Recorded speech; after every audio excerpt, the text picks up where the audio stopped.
vamos estar abordando um pouquinho assim, resumidamente, e eu vou estar passando para vocês coisas que talvez possam vir a ser abordadas novamente, tá? Por exemplo, o que pode cair desse tema aqui? Qual complicação eles podem perguntar? Quais os diagnósticos diferenciais?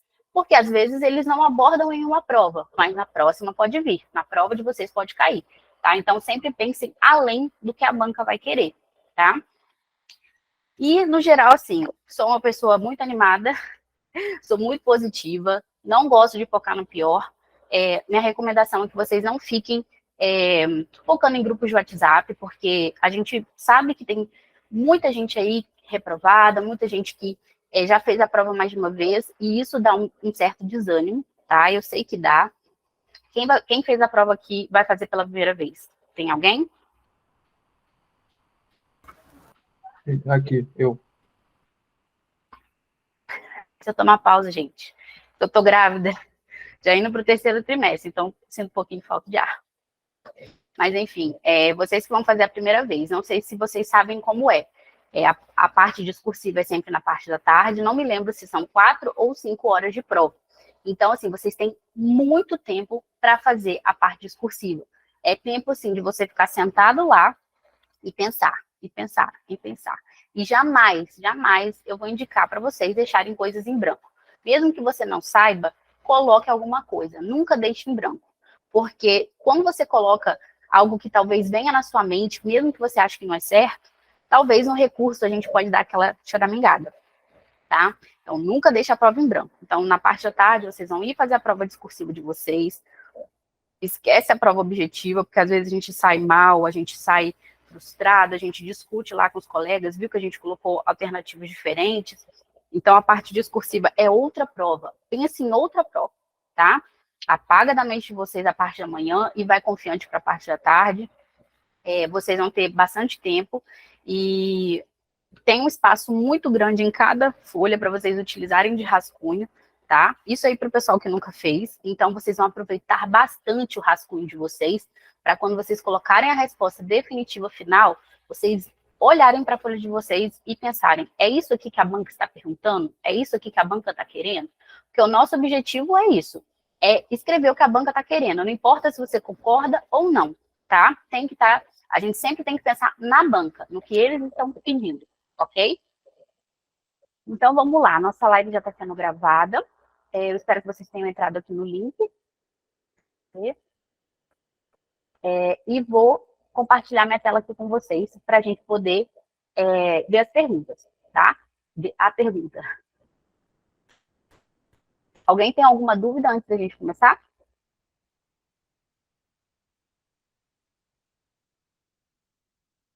Não? Ó, a nossa plataforma, essa parte aqui, ela foi feita exclusiva aí para essa aula de treino para vocês, tá? Mas na nossa plataforma a gente sempre vai ter, nas revisões e nos temas novos, blocos de questões. Um bloco por tema, né? Um bloco com 10 questões objetivas e sempre uma discursiva, tá? E quem for fazer a mentoria com a gente vai ter direito a mais 30 questões novas baseadas no INEP, tá? Para a gente poder treinar e direito a um simulado a mais, ok? Vamos começar? Podemos começar? Então, bora lá. A questão que eu peguei foi a última questão do Revalido INEP 2023.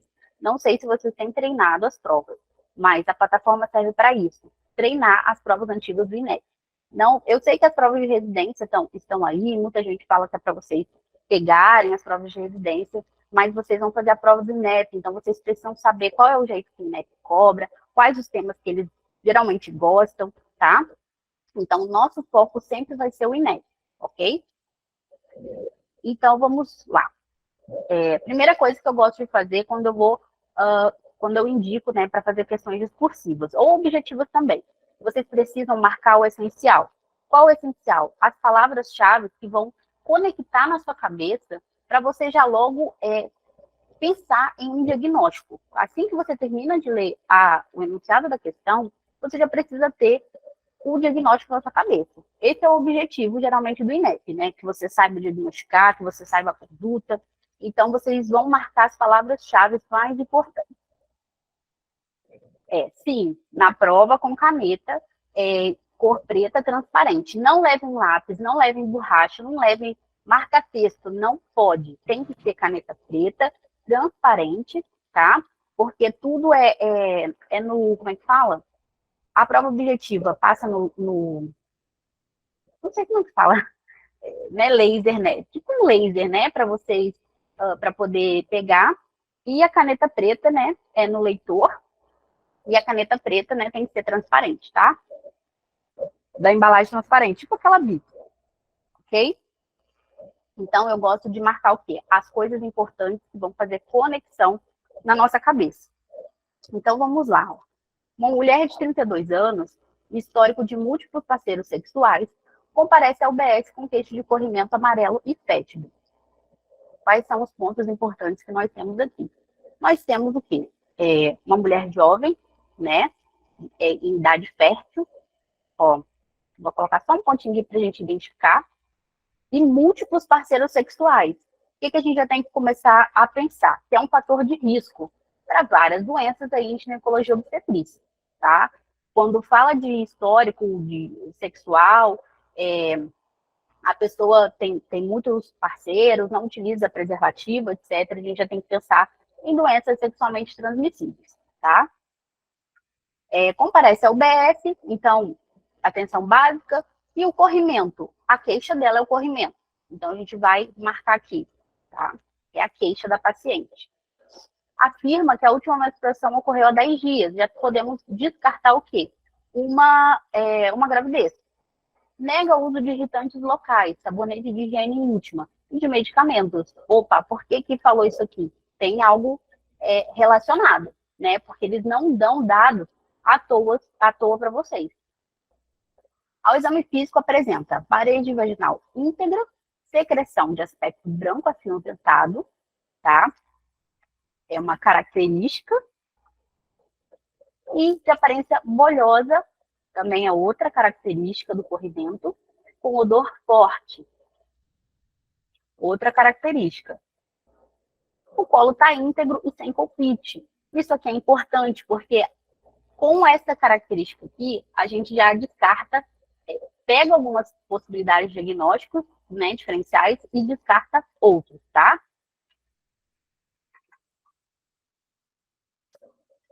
Com base nesses dados, faça o que se pede a seguir. Então, nós temos aí uma mulher jovem, com múltiplos parceiros sexuais, não fala se ela utiliza ou não preservativo, provavelmente não, porque ela veio com um corrimento diferente do que é o corrimento de uma mulher, né? Já não está grávida, porque a menstruação ocorreu há pouco tempo, não usa irritantes locais. Aqui a gente precisa focar nessa secreção. Quando a gente está em ginecologia obstetrícia, principalmente ginecologia, e vem uma mulher com queixa de corrimento, de leucorreia, cada corrimento ele vai direcionar a gente para uma doença. E vocês sabem, eu vou falar uma coisa muito importante. Eu sei que muita gente reclamou na última prova sobre saber patógenos, agentes etiológicos. Mas em ginecologia, em doenças infecciosas, é imprescindível que vocês saibam o nome dos agentes etiológicos e que vocês saibam escrever. Afinal, todo mundo passou por micro aqui, né? Eu acho que se vocês estão fazendo revalida, todo mundo passou por micro, tá? Então, todos vocês sabem, é algo chato, mas que a banca gosta de cobrar. É aquela teoriazinha bem chata que cai na prova. Então, se cobra, a nossa obrigação é aprender, tá? Tenham isso em mente. Vamos lá. Vamos fazer a primeira pergunta.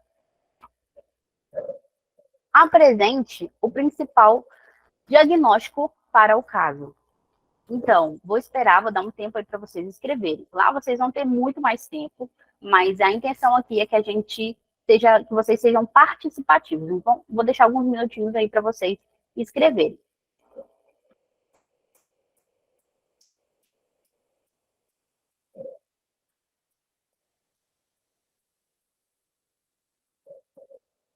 Aproveitem para treinar, tá? Esse é o momento. Depois vocês vão sair da prova reclamando, ai, porque eu não consegui, ai, porque eu não escrevi o que a banca pediu. Pois é, agora é o momento para treinar, tá? Eu não estou vendo aqui quem está escrevendo. Quem quiser se identificar, para eu poder corrigir, tudo bem. Não é aqui no chat, tá, pessoal? É no link aí que foi disponibilizado, aqui em cima. Escrevam no link, porque aqui no chat eu não vou conseguir ver. Lá no link eu vou conseguir ver todas as respostas, tá? No link que o suporte aí mandou no chat. Então, apresente o principal diagnóstico para o caso. O diagnóstico é o quê? O nome da doença. Que doença é essa? Tá? Olha o que está pedindo. Qual é a doença?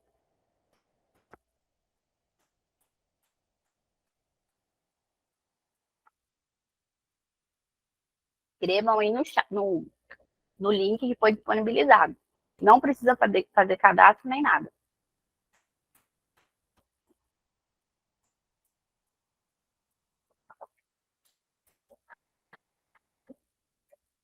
Bora lá? Posso colocar? Ninguém mais vai responder? Simples, né? Gente, o link é esse aqui, ó. O Daniel colocou aí para vocês. Esse é o link, acabei de colocar. No chat eu não vou conseguir ver, tá? Vamos ver as respostas. Praticamente todo mundo acertou. Vaginose bacteriana. Quando vem falando de alguma secreção, né? A gente está falando de uma vulvovaginite. Mesmo que a parede esteja íntegra, mesmo que o colo não tenha colpite, porque isso engloba outra vulvovaginite, tá? Não confundam vaginose bacteriana com vulvovaginite. A vulvovaginite vão ter várias doenças que englobam, tá, a vulvovaginite. Várias doenças estão dentro da vulvovaginite. A vaginose bacteriana é uma dessas doenças, tá? E por que vocês têm que se atentar? Ó, diagnóstico. Gardnerella vaginalis é o nome de quê? Do patógeno, do agente etiológico. Por isso que eu falo para vocês, quando vocês virem uma pergunta, vocês já marquem aqui, ó, principal diagnóstico. Tá querendo diagnóstico, que é o nome da doença, ok? Prestem atenção nisso. Façam com calma a prova. Vocês têm tempo, tá? Não errem uma questão tranquila dessa por falta de atenção. Não errem, de maneira alguma, tá? Eu quero vocês respondendo aí tranquilamente, porque vulvovaginite é algo que sempre cai no Revalida, tanto na parte objetiva e agora a primeira vez na parte discursiva, tá?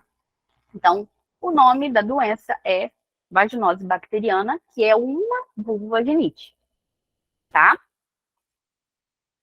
Vamos lá, deixa eu ver. Tricomonas. Tricomonas é o agente etiológico de outra doença, tá? Da tricomoníase. Candidíase. Por que não é candidíase? Vamos pensar. Porque na candidíase, a gente não tem o corrimento, claro, tem um aspecto branco, mas não pro acinzentado, tá? Tem um aspecto branco. Tem bolha? Tem, pode ter, mas não tem esse odor forte. Qual que é a característica principal da candidíase? Isso, o Bruno falou que é o aspecto de queijo cottage, ele é um aspecto grumoso, tá? E na candidíase a gente tem o quê? Muita coceira, muito prurido. A mulher, ela vai chegar e vai falando, doutor, eu tô me coçando, tá coçando muito, tá?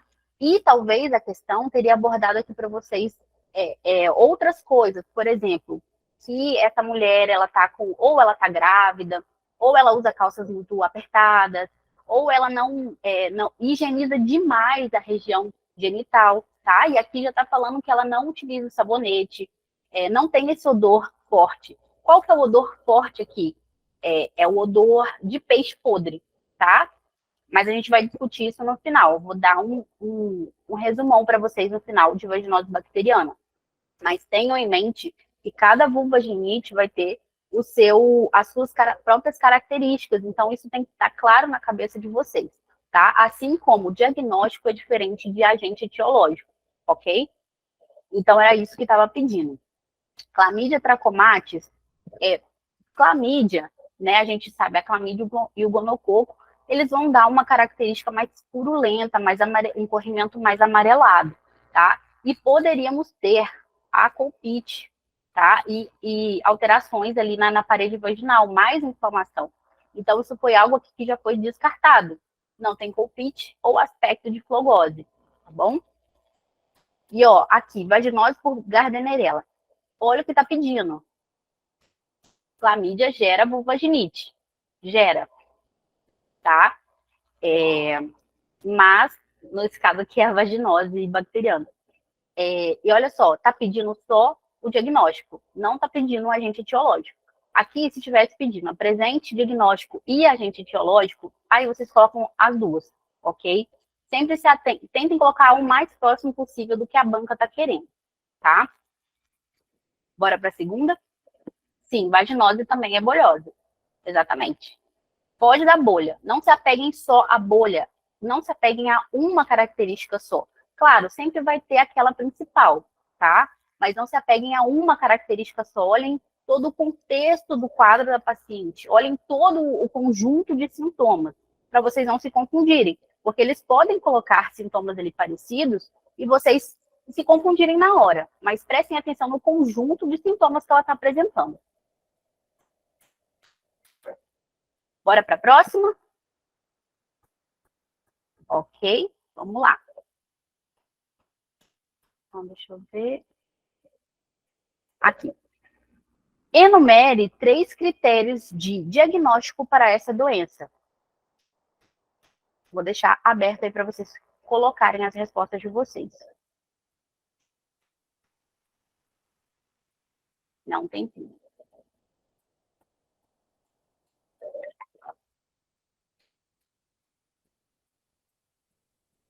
Igor, a presença de bolha foi tática para confundir? Não. A presença de bolha pode ocorrer, tá? Pode ocorrer sim na vaginose, pode ocorrer na candidíase, pode ocorrer na tricomonise. Mas aqui a gente tem o quê? O cheiro forte, que é o odor de peixe podre, que é uma das coisas principais na vaginose bacteriana, e o aspecto branco acinzentado. Vou falar com vocês sobre isso no final a gente vai dar um repasse, tá? No final da aula. Aonde está aparecendo, Milena? Na minha tela eu não estou conseguindo ver. No link. Amanda, é isso mesmo? Aparece a resposta de outras pessoas? Eu não sei porque eu não estou no link de vocês. O meu link é diferente. Sim, Igor. A tricomonise tem também um odor forte. Então, é isso que eu estou falando. Não se confundam e não se apeguem a uma característica só, tá? Olhem sempre todas as características para vocês poderem falar. Porque se ali está falando que não tem colpite, então não pode ser tricomonise. Quais são as duas que dão bolha, que dão cheiro forte, mas que não tem colpite? Entendeu? Essas diferenças vocês têm que estar atentas.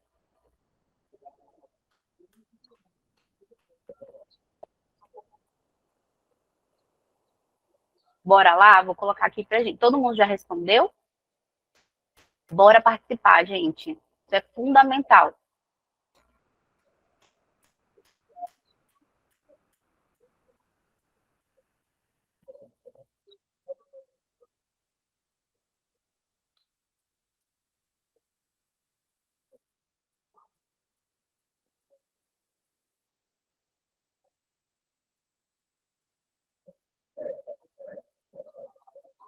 Então, posso colocar aqui, já vou colocar a próxima pergunta aqui.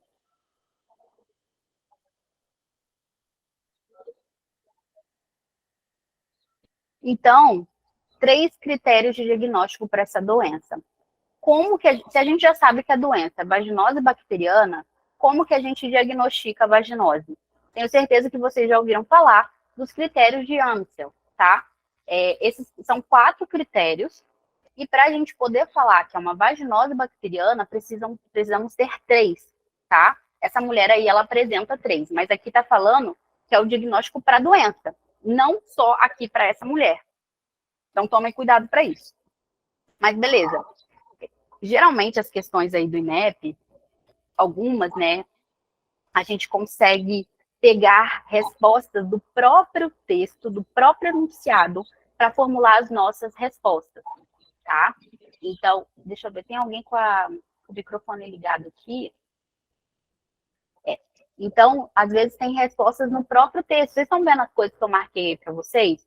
São coisas que dá para, se você sabe os critérios de Amstel, você já pode retirar do próprio texto, para você responder essa questão aí, tá? Então, tá pedindo 3, vamos lá.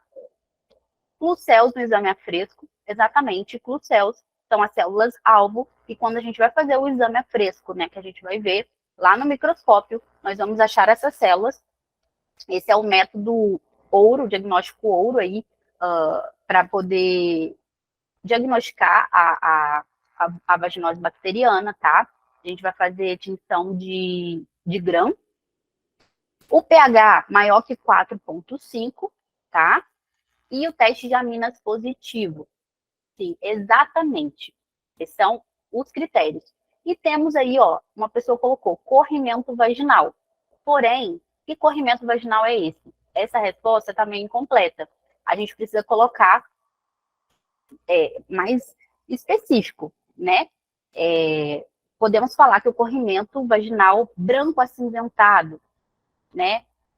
O teste de aminas positivo, no caso, ou com odor forte, após o odor, né, com odor forte, depois que a gente pinga lá o ácido, né, que vai liberar os odores fortes, o corrimento vocês precisam especificar, porque só corrimento por corrimento, a mulher tem corrimento mesmo, tem leucorreia. Mas qual é o tipo de corrimento que fez a gente pensar em vaginose? Aquela dali do aspecto branco acinzentado, tá? Sejam específicos no que vocês estão escrevendo. A banca quer saber se você sabe, tá? E eu tenho certeza que vocês sabem. Vocês chegaram até aqui é porque vocês sabem. Vamos ver outras respostas. O pH maior, tá?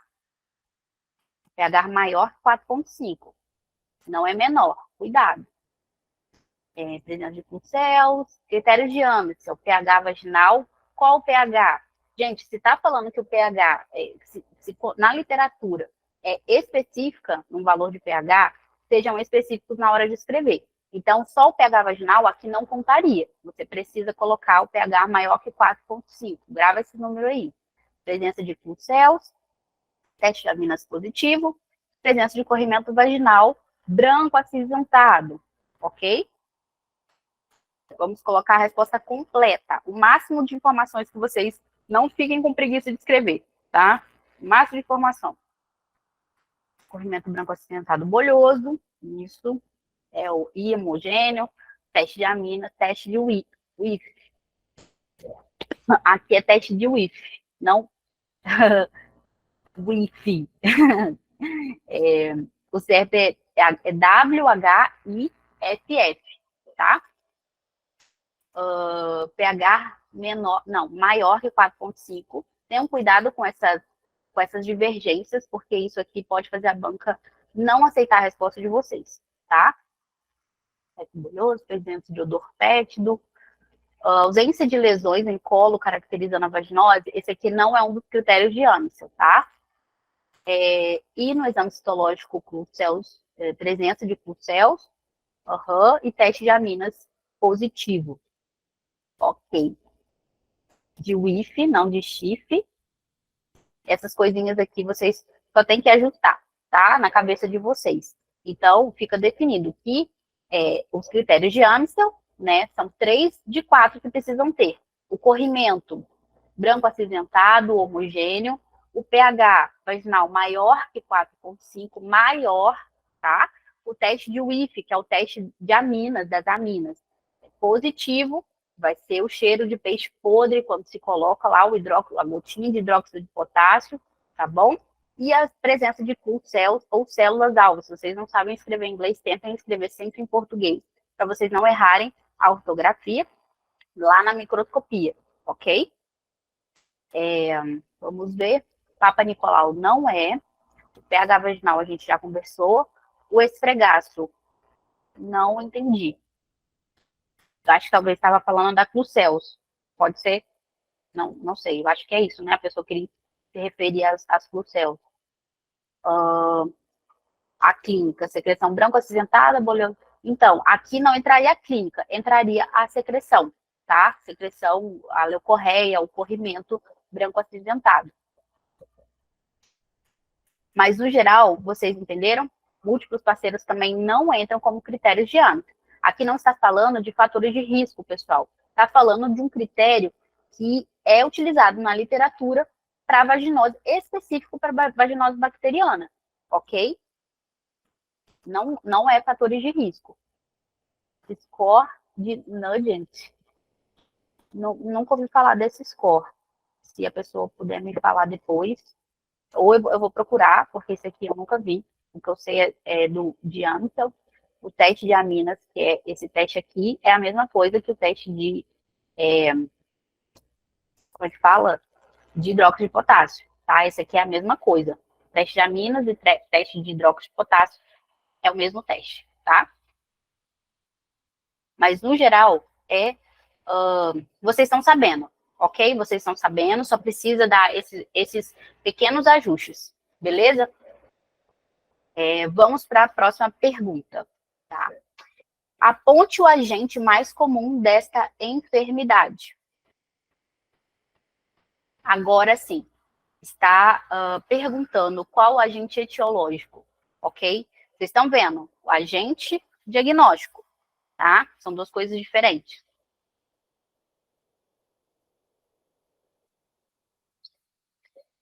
Vamos lá, colocar em tópico as respostas. Eu sou muito fã de organização. Então, assim, a folha que vocês vão receber para rascunho, ela é imensa, é uma folha A4 cheia de linha com números do lado. Porque na hora que você for pedir, se você precisar de recurso, você vai citar em qual linha você escreveu. Eu sou uma fã de tópicos, eu acho que fica estruturalmente mais bonito e mais fácil para o examinador entender o que foi colocado. Eu acho mais fácil, tá? Vocês podem escrever em linha, em parágrafo, enfim, do jeito que vocês quiserem.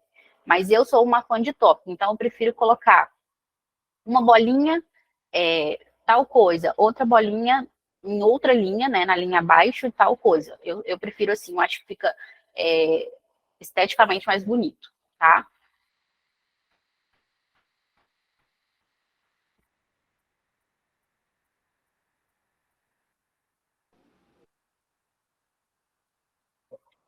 Exatamente, observem bem a escrita de vocês, não pode conter erros ortográficos, afinal vocês são médicos, tá? Fazendo uma prova importantíssima. Então, assim, que vocês precisam escrever corretamente, tá?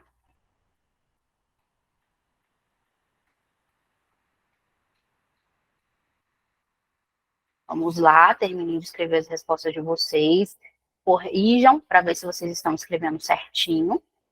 E é aquilo que eu falei para vocês. Não adianta choramingar. Tem certos agentes etiológicos que nós somos obrigados a saber o nome e saber a escrita, principalmente se estamos fazendo uma prova discursiva, tá? Se não tivesse a discursiva, se você estivesse indo só para objetiva, tudo bem, porque já estaria lá o nome entre as opções. Mas aqui é uma discursiva, então você precisa escrever corretamente.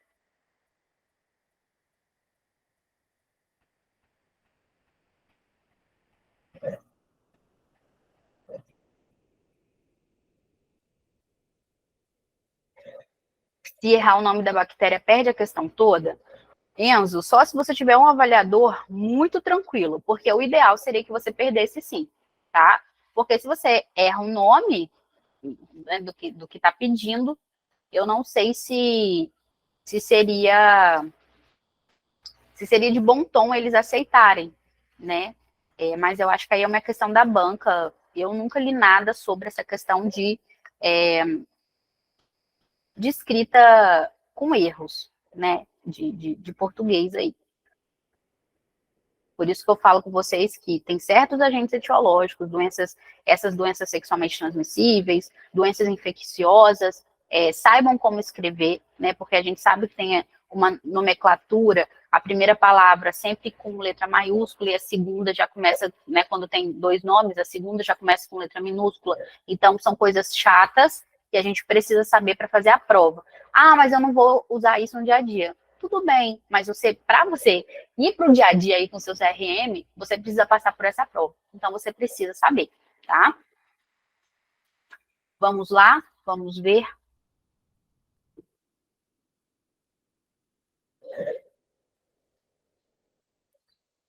Vamos ver as respostas aí. Gardnerella vaginalis. Gardnerella vaginalis. Gardnerella vaginalis. Qual vocês acham que está mais correto? Tem G vaginalis. G o quê? Ó, você está pedindo um agente e você colocou G vaginalis. Então, assim, eu não sei se a banca levaria em consideração, tá? O certo seria colocar o nome completo do agente. Gardnerella vaginalis. Como que se escreve? Se escreve exatamente assim. Gard, D mudo, nerella, com dois L's, vaginalis. O segundo V, sempre minúsculo, e um L só, tá? Se escreve exatamente assim, igual marquei aqui para vocês. Gardnerella vaginalis, vaginalis escrito com letra minúscula e um L só, tá bom? Essa é o nosso agente etiológico. Então, pelas características aí que a gente viu da secreção, sabemos que tem positivos critérios de Amisel, a gente já deveria pensar em vaginose bacteriana, Gardnerella vaginalis, né? Basicamente isso. Vocês estão vendo como as questões do INEP estão cada vez mais fáceis? Eu sei que vocês encucaram aí com essa questão da escrita, mas se a gente parar para pensar, é um tema fácil, um tema que está muito objetivo, tá? Não tem por que vocês terem medo da prova discursiva aí, principalmente na parte de ginecologia e obstetrícia, porque vocês estão vendo que está bem tranquilo, tá vindo cada vez mais tranquilo para vocês responderem, não tem nenhum bicho aí de 7 cabeças, ok? É só vocês pensarem direitinho e focarem no que a questão está pedindo. Então, quando vier pedindo um agente, vocês vão colocar o nome do patógeno que está causando aquela doença. Quando pedir o diagnóstico, a hipótese diagnóstica mais provável, vocês vão colocar o nome da doença, ok? E, claro, sempre se atentando na escrita da palavra, ok? Vamos lá, todo mundo colocou Gardnerella. Ou quase, né? Gardnerella vaginalis, é vaginalis. Lembra que sempre essas palavras, gente, estão puxando para o latim, tá? Sempre estão puxando para o latim. Não precisa sublinhar nada. Você vai simplesmente responder. Parece estranho, parece contraintuitivo a gente escrever simplesmente essa palavrinha, né? Gardnerella vaginalis. Porque a gente está acostumada a sair da faculdade escrevendo um monte de coisa, escrevendo textão, mas aqui é uma coisa simples, eles só querem isso, tá? De vocês. Então, eu sei que parece contraintuitivo só escrever uma palavrinha, que parece errado, que dá vontade de colocar um monte de agente etiológico aqui, mas não é isso que eles estão pedindo, tá? Vamos aprender a responder as provas do INEP. É uma maneira muito tranquila. Vamos para a próxima pergunta. Pode ser? A referência. Gente, tudo isso aqui. A referência que você diz como? Aonde que vocês podem achar isso? Vamos responder a quarta pergunta. E aí a gente tira as dúvidas no final da aula, tá? Eu vou tirar as dúvidas no final da aula. Ah, você diz essa referência? A referência é isso aqui. Gardnerella vaginalis. Isso. Tá vendo? Na hora não precisava colocar em itálico, não precisava falar entre parênteses que estava em negrito. Bastava você escrever corretamente o nome do agente, ok? Aqui na questão 1, até esqueci de mostrar a referência para vocês. Era a vaginose bacteriana. Na 2, a gente tinha o corrimento vaginal homogêneo, né, que é branco acinzentado, o pH maior que 4,5, presença de pulsel no exame a fresco, E o teste de WIF, né, ou o teste de aminas positivo, são os 4 critérios, tá? pH maior que 4,5, beleza? E novamente aqui, Gardnerella vaginalis. Vamos para a quarta pergunta. Cite 2 fatores de risco para a recidiva da doença. Recidiva é o quê? Para que ela volte a acontecer. Podem responder. Vou ficar aguardando vocês aqui.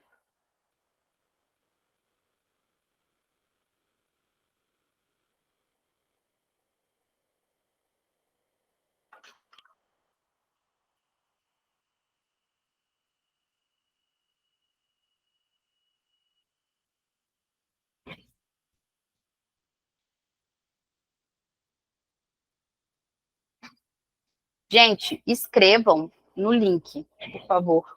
Se vocês puderem, fica mais fácil da gente poder corrigir, tá? E para quem for fazer a mentoria, a gente vai fazer exatamente assim. Vamos fazer questões novas, baseadas no INEP. O pessoal vai estar interagindo, cada um vai estar na sua plataforma, claro, na mentoria, né? E a gente vai estar conversando sobre as respostas, vamos estar corrigindo os eventuais erros, ou de interpretação, ou erro mesmo na questão teórica, tá? É fundamental que vocês estejam nessa reta final com a teoria na ponta da língua, para vocês treinarem as discursivas. Eu sei que a maior parte do medo dos candidatos é responder porque fica com medo de errar. Mas é aquela velha história, a gente precisa errar agora, a gente precisa corrigir agora, tá?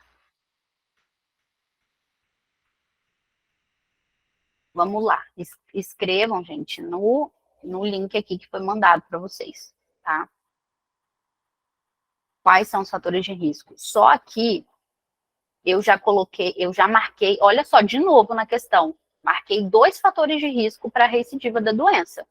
Só que nessa questão aí que eu sublinhei para vocês, que eu marquei para vocês, teria como vocês tirarem 2 fatores de risco. Então, sempre prestem atenção no enunciado da questão e marquem aquilo que é importante. Não marca tudo, não. Marca só as características importantes, que são os pontos principais que vão fazer vocês ligarem na cabeça de vocês a chegarem àquele diagnóstico, a chegarem naquela doença. Porque, às vezes, a questão, ela mesma vai te perguntar, né, algo que está ali, que vocês só precisam citar, ok? Tem questão que faz isso, muitas pessoas do INEP fazem isso. Então, já é uma ajuda imensa, tá? Vamos lá, todo mundo respondeu?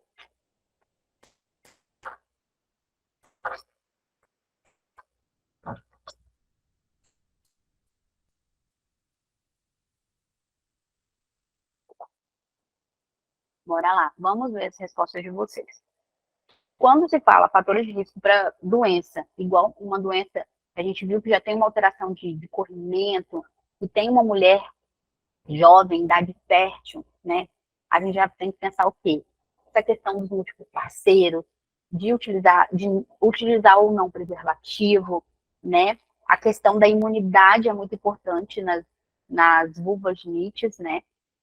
Ou de gravidez, presença de gravidez, etc. A gente sempre tem que estar pensando nesses fatores de risco aí. Aqui nós já temos 2. Ó, qual que eu colocaria? Múltiplos parceiros sexuais, tá? E a utilização de sabonete de higiene íntima. Isso aqui altera muito o pH vaginal, e a gente sabe que quando a mulher utiliza isso sempre, ela está suscetível a ter uma vulvadinite, tá? Ou uma candidíase, ou uma vaginose. Vocês viram aí que quando altera o pH, entra em um dos critérios de Amstel.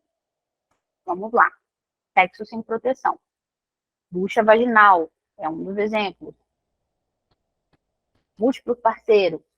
Não utilizar métodos de barreira. Aqui você pode ser bem específico. Não utilizar preservativo, tá? Talvez fique uma resposta mais bonita, digamos assim. Sexo sem proteção, não utilizar método de barreira.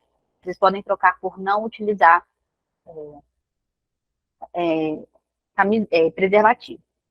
Não, o Ner Luiz falou que não é uma doença sexualmente transmissível. E não é, não é. Tá? A vaginose bacteriana não é sexualmente transmissível, mas desregula a flora vaginal da mesma forma. E uma mulher que tem múltiplos parceiros sexuais está sujeita, né, a alterar ali o pH, está sujeita a outras doenças. Então, sim, é um fator de risco, né, que a gente tem que pensar. Relações desprotegidas, então vocês podem colocar tudo que for falar ou de camisinha, sem proteção, etc., usem a palavra que não usa preservativo, tá? Fica mais bonito quando vocês forem colocar na resposta de vocês. Promiscuidade, que é, no caso, múltiplos parceiros sexuais. Não precisa colocar essa palavra promiscuidade, tá, gente? Uso de duchas vaginais, que altera muito, a gente sabe que não pode ser utilizado duchas vaginais, altera também o pH vaginal. Mau hábitos higiênicos, cremes e sabonetes íntimos, né? Igual estava ali. Uso de sabonete para a região íntima, tá? É a mesma coisa. Sexo sem preservativo. Uhum. Deixa eu ver. Doenças sexualmente transmissíveis prévias ou que não foram realizadas tratamento.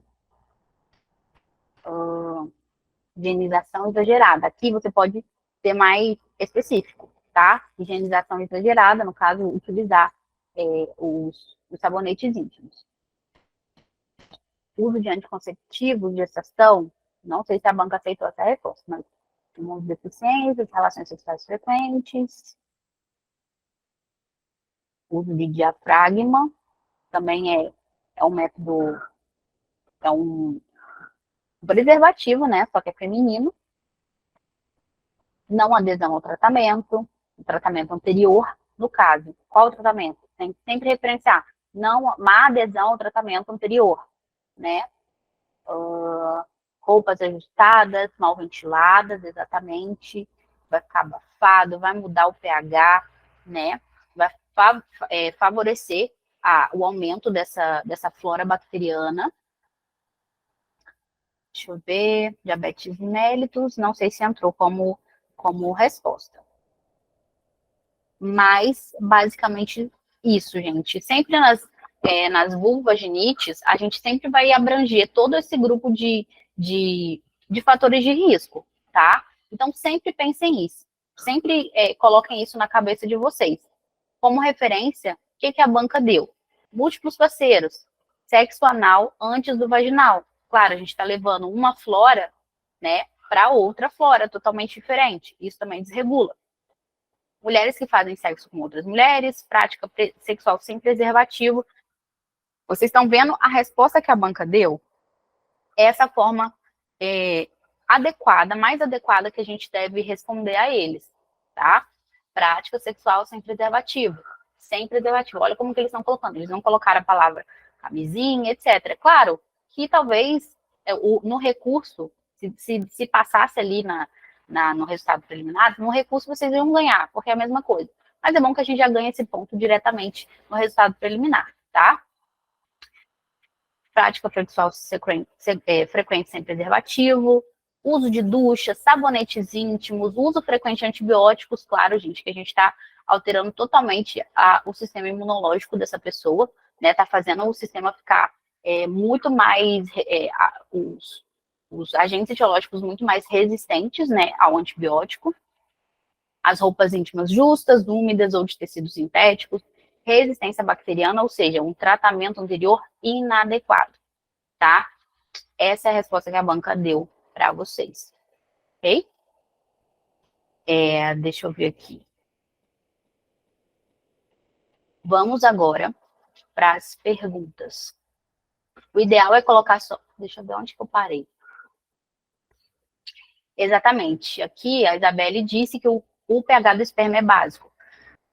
Às vezes, né, a mulher ela poderia até estar relatando aí no caso que a mulher ela sente que o odor piora, o odor do corrimento piora após as relações sexuais desprotegidas, porque quando o esperma entra em contato com o pH da vagina, vai piorar esse cheiro. Poderia ser uma queixa dela, tá?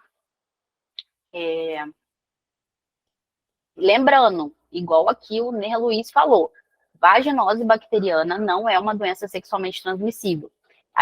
O que a banca poderia ter cobrado aí para vocês, né? Ela poderia ter pedido diagnósticos diferenciais, que entrariam as outras vulvaginites, tá? Ela poderia ter cobrado tratamento para vocês, então vocês têm que ficar ligados aí que o metronidazol é o tratamento de preferência. No caso, poderia estar, essa pergunta, ela poderia estar dentro de obstetrícia, poderia ter vindo uma gestante. E assim, a gestante a gente sempre vai tratar, tá? Mesmo que ela esteja assintomática. Mas uma mulher em idade fértil que não esteja gestante, assintomática, a gente não trataria. A gente está tratando aqui, nesse caso, porque ela tem uma queixa, ela já está apresentando sintomas.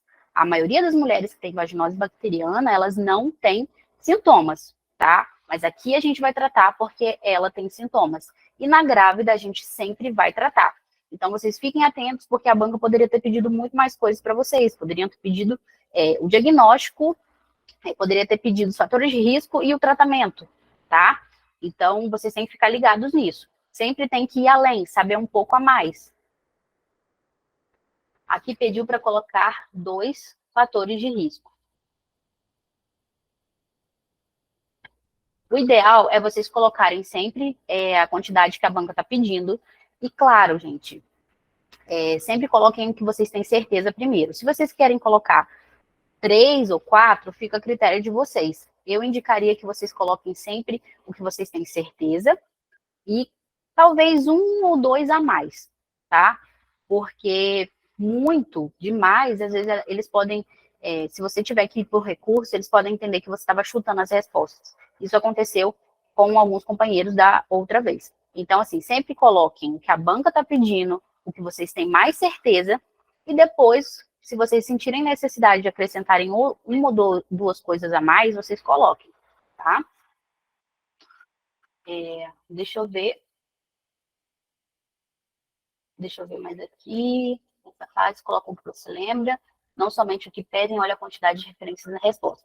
Taylor, a quantidade de referência na resposta não é porque eles estão pedindo vários. É porque tem pessoas que pensam em critérios diferentes, que pensam em outros fatores de risco diferentes. Então, eles abrangem a resposta para todo mundo poder pontuar, tá? Não quer dizer que é porque vocês precisam, porque se a banca está pedindo ali 2, ela está sendo clara que só precisa de 2 para você conseguir a pontuação total do item, ok? Não é obrigatório. Deixa eu ver mais o que. Fluconazol poderia, para candidíase. Fluconazol é um antifúngico, tá?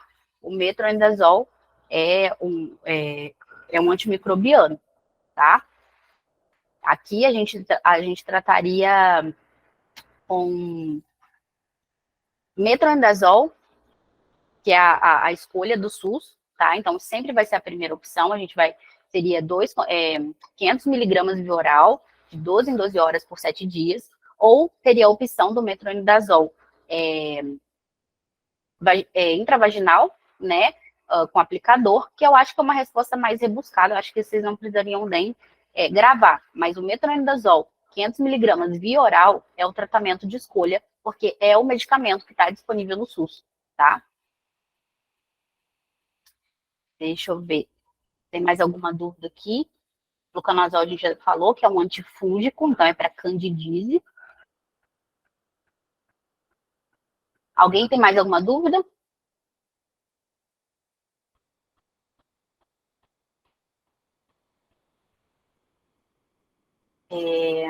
Maicon, esse tratamento que você está falando aí é quando a gente vai fazer para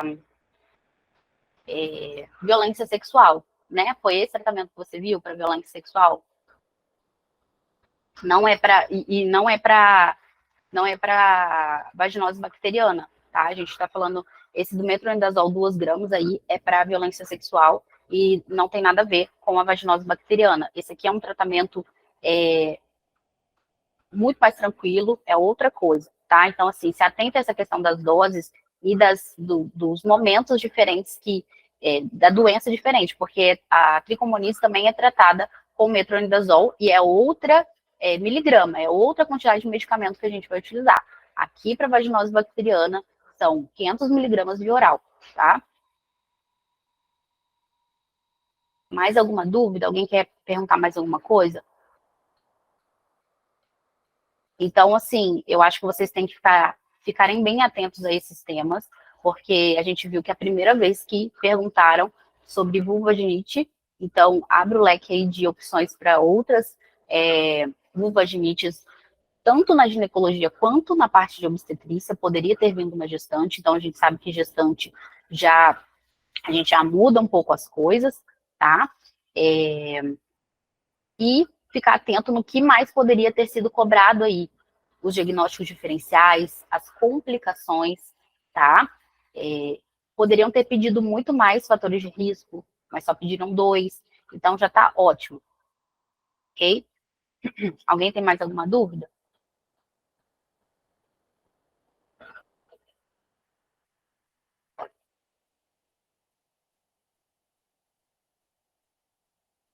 Tudo certo? Todo mundo entendeu? Então, para recapitular, a vaginose bacteriana não é uma infecção sexualmente transmissível, mas entra ali dentro do rol das vulvaginites. Ali dentro da vulvaginite a gente tem outras doenças, por exemplo, a tricomonise é uma doença sexualmente transmissível, mas a vaginose bacteriana é muito mais leve. Os fatores de risco das vulvaginites geralmente são os mesmos, tá? O tratamento, a gente já decidiu, é com metronidazol, é um medicamento disponível no SUS, então é o medicamento que a banca vai preconizar. Claro, vocês podem colocar, talvez outro, tipo sequinidazol, por exemplo, também é aceito, mas sempre coloquem do mais provável, do mais que é cobrado, para o menos, tá? Essa é a sequência, porque a chance de vocês acertarem é muito maior.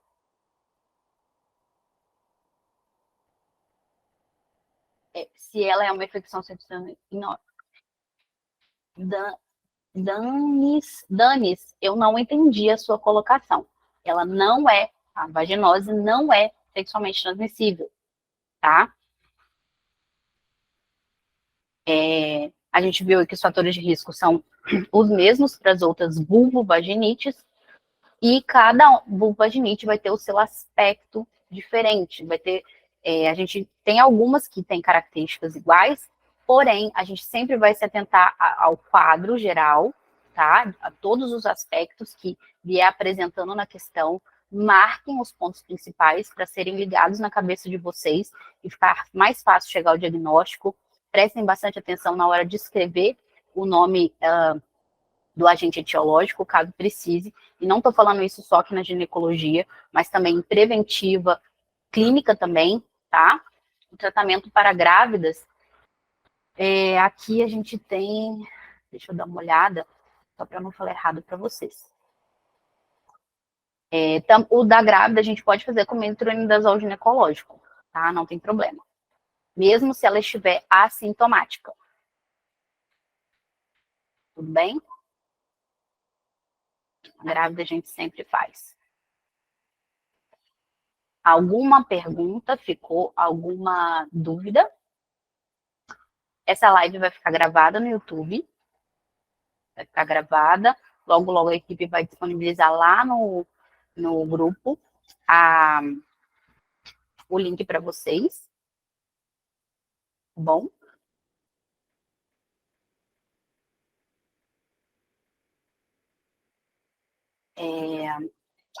E eu vi aqui, para gestante, gente, a gente pode dar o mesmo tratamento, tá?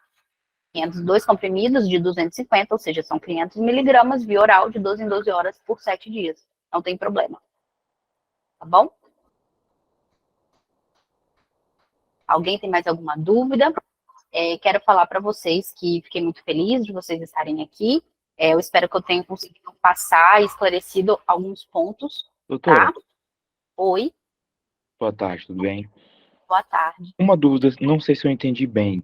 Na gestante a gente pode fazer metronidazol oral? Pode fazer, pode fazer, Ah, beleza. tá? Tá bom, obrigado. De nada. Só que a gestante, a gente sempre vai tratar ela mesmo se ela tiver assintomática. Essa que é a diferença. Certo, beleza, obrigado. Beleza? A mentoria sempre vai ser com o mentor. Eu serei a mentora de ginecologia e obstetrícia. Ao decorrer das lives, né? Ontem a gente teve a doutora Evelyn, que foi de medicina da família e da comunidade. E nas próximas vocês vão conhecer as mentoras aí de pediatria e cirurgia e de clínica, tá? Então, A de ontem ficará gravada ou não? já está gravada, o link já está no YouTube, já foi disponibilizado lá no grupo, tá, Gabriela? Obrigada. É só pedir. Pode utilizar metronidazol no terceiro trimestre? Olha, na recomendação que eu tenho aqui, não fala nada que você não pode contraindicar, tá, Dani? Eu não sei se você leu em algum outro lugar.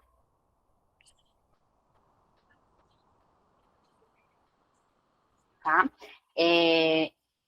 Então, toda a mentoria a gente vai fazer isso, a gente vai dar um repasso. Sempre vão ser 3 questões aí por aula, questões parecidas com essa do INEP. A gente vai estar corrigindo vocês, vai estar conversando, vocês vão poder tirar as dúvidas de vocês. O mais importante é que vocês saibam como responder, tá? Esse que é o nosso objetivo, porque não tem como a gente abranger todos os temas na parte discursiva. Mas o que é esperado é que vocês venham com esse tema estudado, que a gente tire as dúvidas, utilize de forma interativa a plataforma, participativa. Eu gostei muito da participação de vocês hoje. E, claro, gente, sempre com ânimo, tá? E leveza. Não fiquem assustados com essa nota de corte, porque uma pessoa preparada, ela vai preparada independente do valor que estiver lá, tá? Vocês precisam estar preparados. Esse é o momento de vocês se prepararem psicologicamente, porque não é fácil a gente ler tantas coisas no Instagram, ler muitas coisas nos grupos de WhatsApp. Então, preparem a mente de vocês, blindem a mente de vocês e foquem no que é para ser feito, que é estudar, é pegar o conteúdo, é saber responder as questões objetivas e responder as questões discursivas. É fácil? Não é fácil, mas é possível. Eu, meu marido, com uma criança pequena, sem rede de apoio, eu grávida, a gente conseguiu, né? Então, eu tenho certeza que vocês também vão conseguir, independente das adversidades que vocês têm aí enfrentado no dia a dia, porque médico vocês já são, tá? Alguém tem mais alguma dúvida?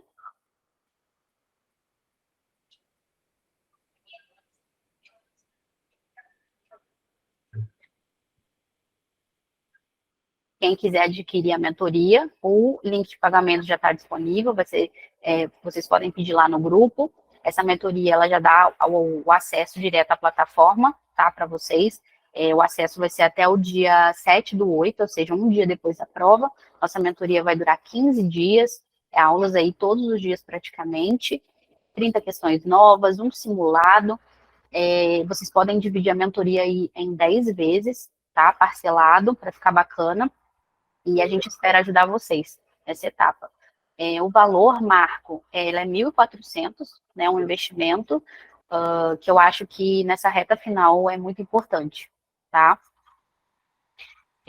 As mentorias terão vagas limitadas, então corre, pega a sua vaga, vai ser um prazer ter vocês com a gente, tá? E é isso. Aqui finalizo a minha aula com vocês. Se alguém tiver mais alguma dúvida, eu estou disponível lá no WhatsApp, no grupo. Você pode mandar mensagem no privado para mim, não tem problema. Bom, e claro, se vocês puderem escrever lá o feedback de vocês sobre a aula de hoje, coisa que vocês gostariam que tivesse, que melhorasse, para a gente ajuda muito, tá?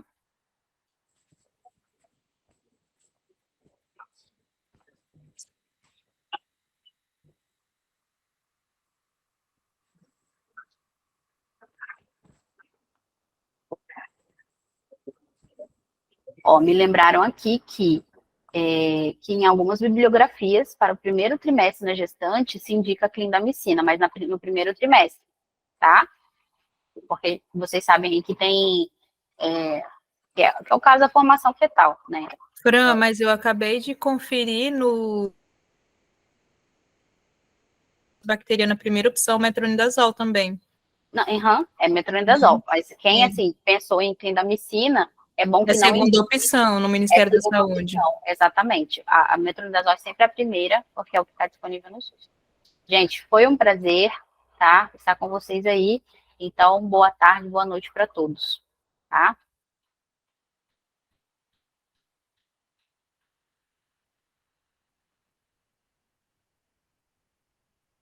A Amandinha quer falar alguma coisa? Você pode encerrar a nossa gravação.